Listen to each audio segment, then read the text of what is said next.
અમરેલીમાં આંગણવાડી બહેનો હવે પોતાની પડતર માંગણીઓને લઈને મેદાને ઉતરી, જ્યાં અમરેલીના ચિતલ રોડ ઉપર આંગણવાડી વર્કરોની અગત્યની બેઠક યોજાઈ હતી, જેમાં સરકાર સમક્ષ વિવિધ પડતર માંગણીઓને લઈને આગામી આંદોલનની રણનીતિ અંગે પણ ચર્ચા કરવામાં આવી।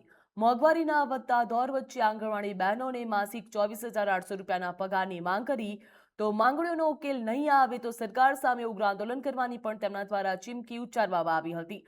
આંદોલન છતાં પણ સરકાર દ્વારા માંગણીઓ સંતોષવામાં નહીં આવે તો વિરોધની લડત ગાંધીનગરથી આગળ વધારી દિલ્હી સુધી લઈ જવામાં આવશે તેવું પણ કહ્યું।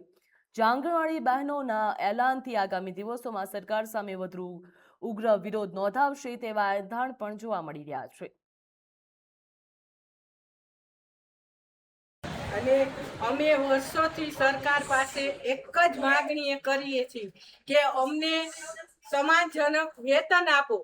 કેટલી રેલી કરી, કેટલા આવેદન કર્યા, કેટલી વાર કમિશનર સાથે બેઠક કરી, સચિવ સાથે બેઠક કરી, પણ કોઈ પણ જાતનો અમારા પ્રશ્નનો, અમારી જે 12 માંગણી છે એમાંથી એક પણ માંગણીનો ઉકેલ આવેલ નથી, સિવાય કે નવા મોબાઈલ આપ્યા।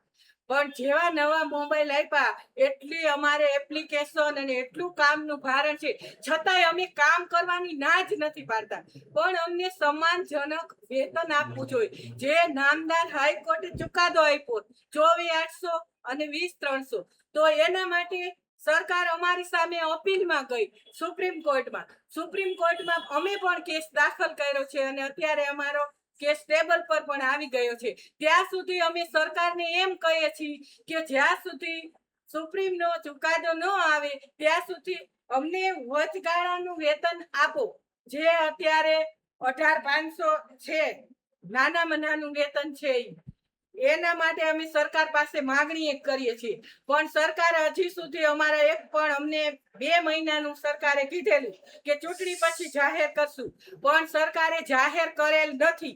તો હવે એના માટે અમે આજ રોજ અમરેલીમાં આખા જિલ્લાની બહેનો, તમે જોવો છો એટલા બહેનો હાજર છે, એટલા બહેનોને અમે ગાંધીનગર 9મા મહિનામાં એટલે કે સપ્ટેમ્બર માસમાં અમે મોટું આંદોલન કરવાના છીએ।